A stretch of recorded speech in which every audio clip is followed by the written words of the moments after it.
सज्जनों, जय श्री कृष्ण। आज पुनः बहुत समय बाद आपकी सेवा में परम श्रद्धेय राम सुखदास जी महाराज के प्रवचनों से एक कहानी लेकर मैं आपके सामने प्रस्तुत हूँ।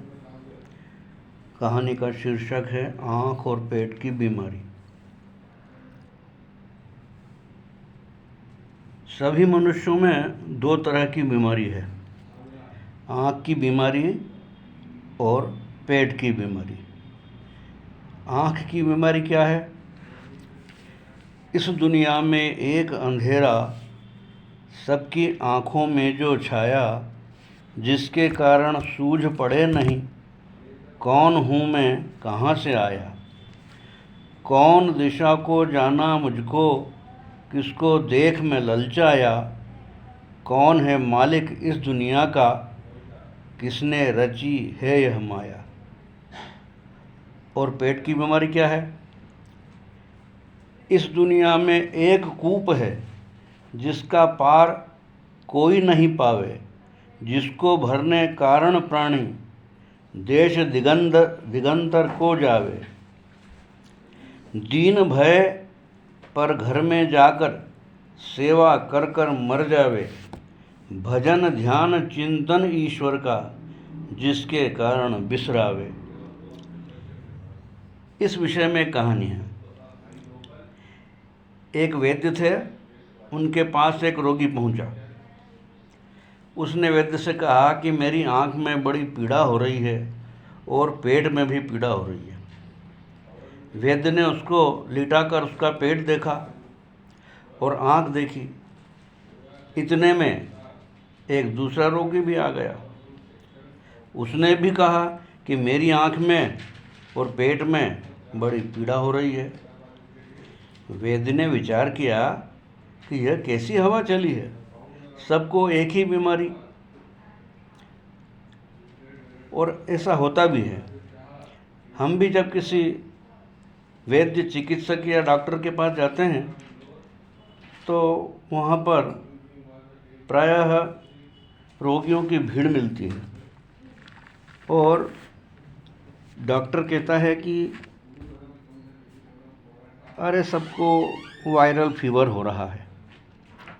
ऐसा प्रायः मौसमी बीमारियां होती है। वैद्य ने दोनों रोगियों के लिए अलग अलग दवा लिख दी और कहा कि जाओ कंपाउंडर से दवा ले लो। कंपाउंडर ने दोनों को दवा की दो दो पुड़ियाँ बनाकर दे दी, एक आँख के लिए और एक पेट के लिए। वैद्य ने समझा दिया कि देखो, यह आँख में डालने की पुड़िया है, इसको रात में सोते समय आँख में डालना और बार बार पलक झपकाना, जिससे आँख से गरम गरम पानी निकल जाएगा और फिर सो जाना। इससे आँख ठीक हो जाएगी। यह दूसरी पुड़िया पेट के लिए है। इसको एक पाव जल में डालकर आँख पर रख देना। जब जल एक छटाक रह जाए तब वह काढ़ा छान कर पी लेना। इससे पेट ठीक हो जाएगा और दस्त लगने से आँख में भी आराम मिलेगा। दोनों रोगी दवा लेकर चले गए। घर जाकर एक रोगी ने तो ठीक वैसा ही किया जैसा वैद्य ने कहा था। आँख की दवा आँख में डाली और पेट की दवा पेट में। परंतु दूसरे रोगी ने पुड़िया उलट दी। उसने पेट की दवा आँख में डाल दी और आँख की दवा पेट में डाल दी। आँख में थोड़ा सा कचरा भी यदि पड़ जाए तो पीड़ा होने लगती है, पर उसने पेट का चूर्ण आँख में डाल दिया। इससे आँख की पीड़ा और ज़्यादा बढ़ गई। आँख की दवा ठंडी होती है, वह पेट में चली गई तो पेट की पीड़ा भी बढ़ गई। अब वह वैद्य को गाली देने लगा कि तेरे बाप का मैंने क्या बिगाड़ा था, वह तो अपनी मौत मरा, फिर मेरे से किस दिन का बदला लिया है। दूसरे दिन वह दवा खाना खुलने से पहले ही वहाँ जा बैठा। वैद्य जी आए और दवाखाना खोलकर उससे पूछा, कहो भाई कैसे हो? वह बोला, कैसे क्या हूँ? वैद्य ने कहा, अरे क्या हुआ? वह बोला, हुआ क्या? जो तुमने किया वही हुआ। वैद्य ने कहा, हमने क्या किया? वह बोला, ऐसी दवा दे दी कि मेरी आँख की पीड़ा भी बढ़ गई और पेट की पीड़ा भी बढ़ गई। साफ कह देते कि मैं दवा नहीं देता, मेरे पास ज़्यादा रुपया तो है नहीं, इसलिए उल्टी दवा दे दी। वैद्य ने कहा, भाई पीड़ा कैसे बढ़ गई? किसी आदमी को दवा जल्दी असर करती है, किसी को देर से असर करती है। यह तो अपनी अपनी प्रकृति के अनुसार होता है, पर पीड़ा बढ़ने का तो कोई कारण ही नहीं है। वह बोला, मैं तो भुक्तभोगी हूँ, मेरी पीड़ा तो बढ़ गई ना। इतने में दूसरा रोगी आ गया। वैद्य ने उससे पूछा, कहो भाई कैसे हो? वह बोला, महाराज बहुत आराम है, 1-2 दस्त लगे, पेट भी ठीक हो गया और आँख भी ठीक। यह सुनते ही पहला रोगी बोला, देखो यह पैसे वाला आदमी है, इसको तो बढ़िया दवा दे दी और मेरे को घटिया दवा दे दी। वैद्य ने कहा, घटिया कैसे दे दी? जो दवा उसको दी वही तुमको भी दी। तुम्हारी पुड़िया कैसी थी? रोगी ने जेब से चूर्ण की पुड़िया निकालकर वैद्य के सामने पटक दी और बोला, यह है वो पुड़िया। वैद्य ने कहा, दूसरी पुड़िया? वह बोला, दूसरी तो मैं काढ़ा बनाकर पी गया, यह पुड़िया आँख में डाली थी, दवा ज़्यादा थी इसलिए बच गई। वैद्य ने कहा कि इसको निकालो यहाँ से। उल्टी दवा तो खुद लेता है और कहता है कि तुमने मेरी पीड़ा बढ़ा दी। बस इसी तरह हम सब लोग रोगी हैं। हमारी आँख की बीमारी क्या है? वास्तविक बात सूझती ही नहीं है। खुद तो जानते नहीं हैं, दूसरे की मानते नहीं हैं। जो अधूरा जानते हैं उसी को पूरा मान लेते हैं कि बस यही ठीक है। पेट की बीमारी क्या है? पेट कभी भरता ही नहीं। दरिद्र का भी पेट नहीं भरता और लखपति करोड़पति का भी पेट नहीं भरता। कितना ही मिल जाए तो भी कहते हैं कि क्या करें, काम ही नहीं चलता। इन दोनों रोगों के लिए भगवान ने हमें 2 पुड़िया दी हैं, प्रारब्ध और पुरुषार्थ। आँख की बीमारी के लिए पुरुषार्थ है और पेट की बीमारी के लिए प्रारब्ध है। पुरुषार्थ करेंगे, सत्संग, स्वाध्याय, विवेक, विचार करेंगे तो आँख का रोग दूर होगा और अपने कर्तव्य का पालन करते हुए प्रारब्ध पर विश्वास करेंगे कि जो हमारे भाग्य में लिखा है वही मिलेगा, तो पेट का रोग दूर होगा।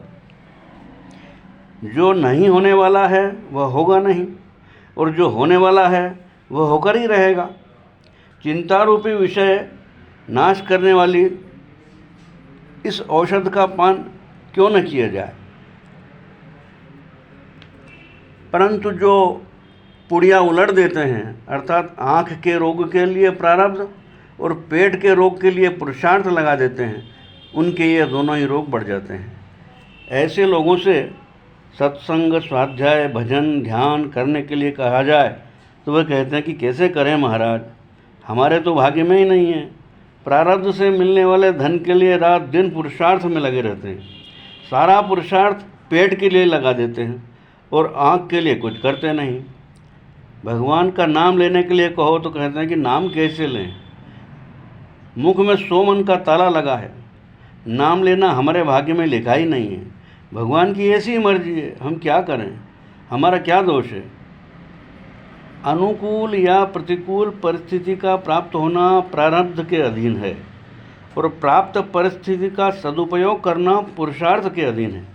इसलिए कर्तव्य पालन, सत्संग, स्वाध्याय, भजन, ध्यान आदि करने में तो मनुष्य स्वतंत्र है, पर धन कमाने में स्वतंत्र नहीं है। मनुष्य यह नियम तो ले सकता है कि मैं रोजाना इतनी माला जप करूँगा, इतना स्वाध्याय करूँगा, पर यह नियम नहीं ले सकता कि मैं रोजाना इतने रुपए कमाऊँगा, कारण कि भजन ध्यान आदि करना पुरुषार्थ के अधीन है और रुपये कमाना प्रारब्ध के अधीन है। परंतु जहाँ पुरुषार्थ लगाना चाहिए वहाँ प्रारब्ध लगा दिया, और जहाँ प्रारब्ध लगाना चाहिए वहाँ पुरुषार्थ लगा दिया। इससे दोनों बीमारियाँ बढ़ गई। पेट की बीमारी बढ़ने से जीवन निर्वाह का खर्चा बहुत बढ़ गया। पढ़ाई लिखाई में, खान पान में, स्वाद शौकीनों में, रहन सहन में खर्चा बढ़ गया, और कहते हैं कि स्टैंडर्ड ऊंचा होना चाहिए। सारा पुरुषार्थ स्टैंडर्ड ऊंचा करने में, पेट भरने में लगा दिया, और आँख से कुछ दिखता ही नहीं कि भगवान क्या है, संसार क्या है, मैं कौन हूँ, मेरे को क्या करना है, मैं यहाँ क्यों आया। रात दिन हाय पैसा हाय पैसा हाय पैसा करते हैं। अगर हाय भगवान हाय भगवान हाय भगवान करें तो निहाल हो जाए। जिस लगन से धन कमाते हैं उस लगन से साधन करें तो कल्याण हो जाए। परंतु साधन की यह दशा है कि नित्य नियम पूरा हुआ तो सोचते हैं कि आज की आफत तो मिटी। माला पूरी हुई तो मानो जेल से छूट गए। दुकान में रोज़ 100 रुपये कमाते हैं, और वे 100 रुपये अगर सुबह ही पैदा हो जाएं तो भी दुकान दिन भर खोल कर बैठे रहेंगे, पर जब पूरा हो जाए तो माला लपेट कर पटक देंगे। यह क्या है? यह उल्टी पुड़िया ही तो ली है। इसलिए जो मिला है उसमें संतोष करें, जो नहीं मिला है उसकी कामना न करें। अपने कर्तव्य का तत्परता से पालन करें, दूसरों की सेवा करें, और भगवान का भजन, स्मरण, सत्संग, स्वाध्याय करें तो आँख की पीड़ा भी ठीक हो जाएगी और पेट की पीड़ा भी। जय श्री कृष्ण।